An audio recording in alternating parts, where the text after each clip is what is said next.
서울광역방송센터입니다. 북한의 오물풍선에 대응해 우리 군이 어제 2018년 9.19 군사합의 체결 이후 6년 만에 대북 확성기 방송을 재개했습니다. 김여정 북한 노동당 부부장은 조선중앙통신 담화를 통해 같은 날 저녁에 만약 한국이 국경 너머로 삐라 살포 행위와 확성기 방송 도발을 병행해 나선다면 의심할 바 없이 새로운 우리의 대응을 목격하게 될 것이라고 엄포를 놨습니다. 국가정보원장을 지낸 박지원 더불어민주당 의원과 현안 이슈 짚어보겠습니다. 의원님 어서 오십시오. 안녕하세요. 네. 일단 지금 일련의 흐름 전개 이거 어떻게 보고 계신가요? 저는 윤석열 대통령이 지난 2년간 집권을 하면서 가장 잘못된 정책이 대북 정책이고 특히 9.19 군사합의를 파기한 것이라고 생각합니다. 우리나라에서 대북 전단, 종이, 쌀, 달러를 보내니까 그런다고 북한에서 쓰레기, 오물봉투를 보내는 것은 나빠요. 그렇지만은 보내오지 않습니까? 여기에다가 확성기까지 시작한다고 하면은 제가 볼 때는 우리 한반도에 전쟁은 없을 겁니다. 남한은 미국이 못하게 하니까 못하고 북한은 미국이 무서워서 안 하는 거예요. 그러나 국지적 도발은 김여정이 말한 대로 있을 것이다. 사실 지난밤 우리나라 접경 지역의 국민들과 서해 오도민 주민들 잠을 주무셨겠어요? 이건 백해무익한. 근데 북한 오물풍선이 뭐 어제도 대통령실이 있는 용산을 비롯해서 서울 곳곳에 떨어졌고 뭐 인천공항에도 떨어져서 공항 운항도 뭐 중단됐다 그러고 유승민 전 의원은 이게 똥인지 된장인지 먹어봐야 하냐, 뭐 생화학 무기라도 들어있으면 어떡하냐, 격추해야 된다 이렇게 얘기를 하는데 그런 건 어떻게 보세요? 글쎄요, 그 부분은 좀 강경한 표현을 썼던데 저는 어떻게 됐든 우리가 보내지 않으면 북한도 안 보낸다. 저는 어쩐지 윤석열 대통령이 지지도가 21%로 떨어지니까 좀 당황하시는 것 아니에요? 그래서 포항 영일만 앞바다의 석유, 소위 유존 로또를 확인도 하지 않고 발표하시는가 하면은 이렇게 강대강으로 북한을 자극해서 내려오게 하고 또 확성기를 시작해가지고 김여정이 그대로 있지 않겠다라고 한 것은 국제적 충돌이 오는데 이것은 지지도를 만회하기 위해서 새로운 북풍을 불러일으켜서 보수층 그리고 국민들을 단결시키려고 하지만은 이건 아니다 하는 것을 분명히 말씀드립니다. 아니 뭐 지지도 회복이 급한 일이긴 한데 그거를 위해서 대북 강경책 갈등을 유발하고 있다 그런 말씀인 건가요? 저는 그렇게 보고 있습니다. 근데 이건 옛날부터 궁금했는데 북한은 우리 저 대북 확성기 방송 이거 왜 이렇게 민감해하는 건가요? 내용도 뭐 그냥 뭐 때려잡자 공산당, 뭐 타도하자 김정은 이런 것도 아니고 그냥 평범한 뉴스, 뭐 K-팝 이런 거던데. 그 자체가 싫은 거죠. 이것은 굉장히 싫어하는 거예요. 다시 말씀드려서 대북 전단만 하더라도 코로나 이후 코로나균을 북한으로 보내겠다. 또 그들이 말하는 이설주 여사. 북한의 퍼스트 레이디 아니에요? 이분에 대한 굉장한 표현할 수 없는 그런 음란물을 보낸 거예요. 그것이 표현의 자유냐 이거죠. 그렇기 때문에 저는 북한에 구실을 주지 말자. 뭐 용산발, 대통령발 북풍이라고 보시는 것 같은데 김여정 부부장이 뭐 계속 그렇게 나오면은 새로운 대응을 목격할 거다라고 했는데 그 전에 한 번도 안 쓴 수단을 뭘 쓰겠다는 건데 뭐가 있을까요? 그런데? 그러니까 접경 지역에 포격을 가하거나 서해 5도가 가장 염려하잖아요. 우리는 연평도 침공을 받은 적이 있잖아요. NLL상에서 어떤 일이 일어날지는 모르죠. 이러한 것을 왜 하느냐 이거죠. 우리 국민이 손해고 우리 국민이 불안하고. 근데 뭐 정부 여당은 진정한 평화는 구걸이나 선의가 아니라 압도적 힘에 의해서 지켜진다. 계속 세게 나가야 된다. 뭐 이런 기조인 것 같은데요. 그럼 그렇게 해봤어요? 우리 정부가 그렇게 해봤냐고요. 항상 보내오면은 원점 타격하겠다. 네. 그대로 있지 않겠다. 우리 정부가 해봤어요? 이건 우리가 북한을 공격할 수 없는 거예요. 네. 왜? 미국이 억제를 시키기 때문에. 누가 손해요? 우리 접경 지역의 국민들, 특히 서해상에서 GPS 통신 교란을 해가지고 우리 어민들이 어떤 피해를 봤어요. 만약에 서울에, 광주에 네. GPS 통신 교란이 오면은 우리 자동차 모든 게 다 스탑돼 버릴 거예요. 그래서 이러한 것은 백해무익하기 때문에 하지 말아달라. 그리고 국민들도 네. 북풍에 한 번, 두 번 속아봤어요? 이런 것을 속아넘지 않을 테니까. 알겠습니다. 이 얘기는 이 정도로 하고 이화영 전 경기도 평화부지사 쌍방울 의혹 1심에서 9년 6개월이 선고됐는데 재판 어떻게 보셨나요? 저도 대북송금 특검 때 네. 검찰이 20년 구형을 했고 1심, 네. 2심에서 12년 선고를 받았습니다. 그렇지만은 대법원에서 네. 파기환송이 돼가지고 살았어요. 저는 이화영 전 부지사의 1심은 1심이다. 네. 항소심도 대법원의 확정 판결이 있으니까 두고 보자는 건데 제가 국정원장을 했지 않습니까? 네. 그런데 국정원에서 대북 사업자 안부수라는 네. 분과 함께 쌍방울이 대북 사업을 했어요. 네.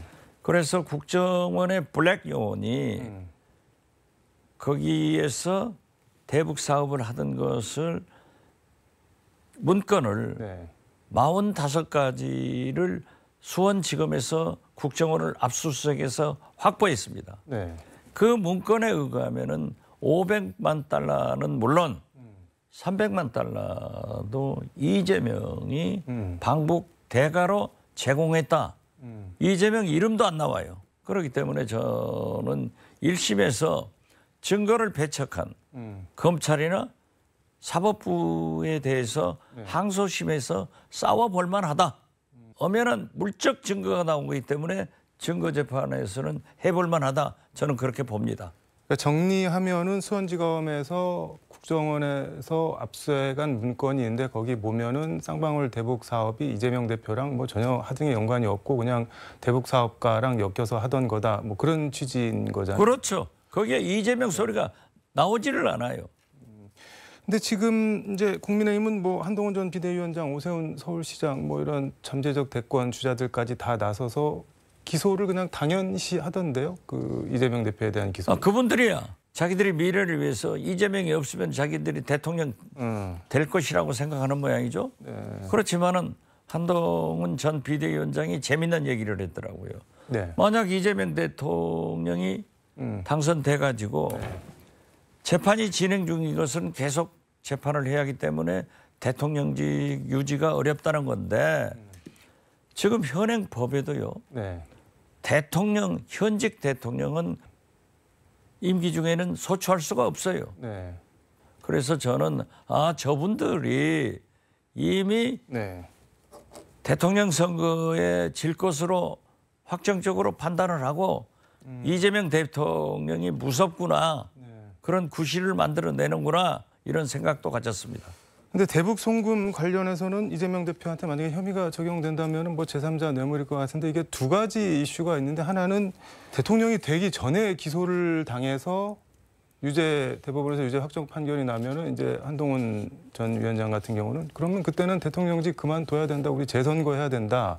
뭐 이렇게 지금 하나 주장하는 게 이재명 대표가 기소 여부는 검찰에서 하겠죠. 네. 그대로 두겠어요? 이재명 죽이려고 하지? 네. 그러면은 그 재판 과정에서 어떠한 재판이 종결될지는 모르지만은 네. 마찬가지로 대통령에 당선되면은 그러한 모든 공소권도 임기가 끝날 때까지 정지된다 하는 것이 일부 법조인들의 생각입니다. 근데 한동훈 위원장 뭐 자꾸 얘기를 해서 그런데 헌법에 대통령이 재직 중 형사상 소출을 받지 않는 거는 재직 중 저지른 범죄에 한하는 거지 그 전에 저지른 범죄에 대해서 기왕에 기소를 당해서 재판이 진행되면은 그거 그만둬야 된다. 그거 막으려고 지금 이 난리를 치는 거다. 민주당이 그렇게 주장. 그런 것은 자기의 희망사항이고 어쩐지 한동훈 전 비대위원장도 대통령 후보가 되려고 하는데 이미 이재명 대표를 대통령으로 인정해주는 굉장히 고마운 일이에요. 고마운 말. 그렇지만은 현직 대통령은 과거에 어떠한 범죄의 행위가 있더라도 공소권이 정지되잖아요. 그렇기 때문에 그러한 해석은 틀렸다. 저는 그렇게 봅니다. 국회 얘기 좀 해보겠습니다. 민주당이 일단 18개 상임위 가운데 11개 상임위원장을 지명을 했는데 제일 뜨거운 법사위원장은 사선 정청래 의원을 했는데 지난주에 여의도 초대석 오셨을 때 방송에서는 말씀을 안 하셨는데 법사위원장 정청래 의원이 될 거다 뭐 그렇게 말씀을 하셨는데 그 무슨 말씀을 들으신 게 있는 건가요? 아니면 감 같은 거였나요? 아니 감이 있더라고요. 그래서 저는 사실 정청래 법사위원장, 최민희 과방위원장 이건 잘한 인사라고 생각합니다. 왜냐하면 지금 현재 법사위가 여러 가지 문제가 있는데 그러한 경륜과 지도력을 갖는 경험이 있는 사선 정청래 의원이 위원장이 되는 게 좋고 또 지금 현재 얼마나 많은 방송이 탄압을 받고 있습니까? 특히 MBC 같은 건 EBS 같은 건 굉장히 문제가 있잖아요. 그렇기 때문에 방통위 부위원장 등 언론 시민단체 운동을 오래 한 비록 재선이지만은 최민희 의원을 선택한 것은 박찬대 인사의 백미다. 저는 잘했다 그렇게 봅니다. 하긴 재선인데 전반기 국회 상임위원장을 맡긴 것도 그렇고 간사는 또 방통위 의원 출신인 뭐 김현 의원 임명하고 무지하게 세게 나갈 것 같기는. 당연히 세게 나가야죠. 방송 이대로 둬서 되겠어요? 지금 현재 MBC 문제가 복잡하지 않습니까? 그렇기 때문에 저는 최민희, 김현 두 분하고 가깝거든요. 그래서 당신들은 꼭 과방위에 가서 김홍일 방통위원장을 탄핵해야 된다 하는 얘기를 나눴는데 그분들도 저하고 똑같은 생각을 가져서 최민희 위원장, 김현 간사는 아주 훌륭한 조합이다. 참 박찬대 대표가 선임 잘했다. 거기에다 박수를 보냅니다. 백미라고까지 보시나요? 네, 저는 그렇게 봅니다. 지금 싸우지 않고는 되지를 않아요. 제가 지난 주말에 5일간을 수, 목, 금, 토, 일 해남안도 진도에 있었습니다. 나주에 도착해서 어떤 중년 분이 민주당이 밀리지 마라. 이번에는 하나도 지지 마라. 이러한 국민들의 성원에 민주당이 보답하는 길은 윤석열 정권과 싸우는 길이다. 싸우기 위해서는 국회가 제대로 해나가야 된다. 저는 그렇게 생각합니다. 지지 마라라는 말씀을 해주셨는데 뭐 헌정사상 야당 단독 개원이 이번 22대 국회가 뭐 처음 있는 일이라 그러고 그다음에 상임위원장도 이렇게 그냥 민주당이 그래 국민의힘 너희들 하기 싫으면 빠져라 하면서 이렇게 가면은 뭐랄까 뭐 국회 독재, 입법 독초 이런 비판이나 뭐 거부권 명분 이런 거를 갖고 올 수도 있지 않을까요? 국회 입법 독주를 타다기 전에 윤석열 대통령의 독주, 독재를 타대야 돼요. 어떤 대통령이 이렇게 민생개혁 입법 자기 가족이 관계되어 있는 또 본인이 관계될 수 있는 이런 김건희 특검, 최상병 특검을 줄기차게 거부권 행사를 한 적이 없습니다. 처음 겪는 대통령을 상대하려면 처음 보는 수단을 쓸 수밖에 없다 그런 말씀인 거네요. 우리는 지난 2년간 당해왔지 않습니까? 그렇기 때문에 18대 국회에서 그러한 것을 당해왔기 때문에 이제 22대 국회는 달라져야 된다. 그 달라지는 것이 당당하게 대통령과 맞서야 된다. 이런 것이죠. 18대가 아니라 21대 말씀. 네, 그렇죠. 21대입니다. 검찰은 김건희 여사 소환 조사 카드를 만지작거리기는 하는 것 같은데 실제 소환이 될 수 있을까요? 그런데 이번에 중앙아시아 나가시잖아요. 저는 나가는 것에 대해서 반대하지 않습니다. 그 나가시기 전에 비행기 타는 그 자리가 아니라 김건희 여사는 중앙지검의 포토라인에 서서 조사를 받고 나가야 됩니다. 특히 일부 한겨레 신문을 보면은 거기에 조사를 받아야 할 행정관들이 우르르 따라가는 것은 벌써 검찰 수사를 대통령실에서 방해하고 있다. 귀국에서 돌아오더라도 반드시 포토라인에 서이고 그 행정관들을 검찰에서 철저히 조사해서 기소를 해라.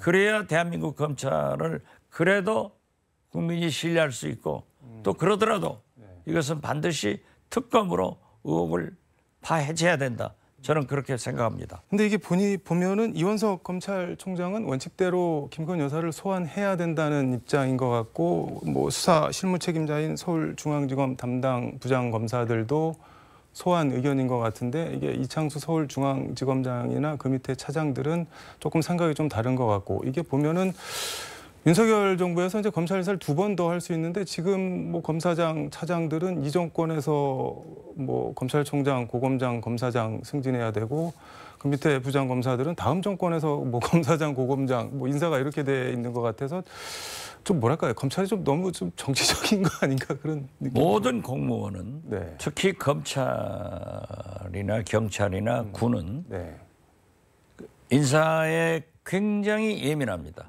그렇기 때문에 지금 현재 윤석열 대통령이 3년의 임기가 있기 때문에 그러한 것을 계산하지만은 그렇기 때문에 우리 범야권은 특검으로 간다 이거죠. 특검으로 갔을 때 자기들이 부실한 수사를 해가지고 국민적 비난과 법적 책임을 어떻게 질 거예요.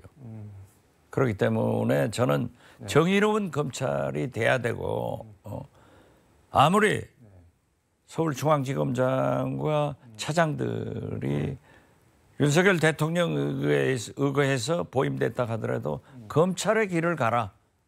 국민대로 함께 가야 된다 하는 것을 말씀드립니다. 시간이 다 돼서 요거 하나만 여쭤보면, 윤석열 대통령이 말씀하신 대로 오늘부터 10일까지 5박 7일 동안 중앙아시아 3국 순방 국빈 방문 나가셨는데 김건희 여사도 동행을 했고, 오늘 그 출국하는 모습 보니까는 그 두 분이 손을 꼭 잡고 이렇게 1호기에 오르시던데, 혹시 뭐 조언이나 하실 말씀 있으면은. 윤석열 대통령이 잡을 손은 국민의 손을 잡아야 됩니다. 부인 손도 잡아야 되죠. 그리고 김건희 여사는 비행기 그 자리가 아니라 중앙지검 포토라인에 서서 그러한 것을 충분히 조사를 받고 나가야 됩니다. 그리고 최소한 독일 국빈 방문 때 김건희 여사 방탄용으로 안 가셨지 않습니까? 그때 뭐라고 했습니까? 안보가 민생이 어렵다. 그럼 지금 현재 안보는 풍선 날아다니고 더 심각합니다. 그리고 지금 보세요. 서민들의 연체율이 9년 이래 최고로 높습니다.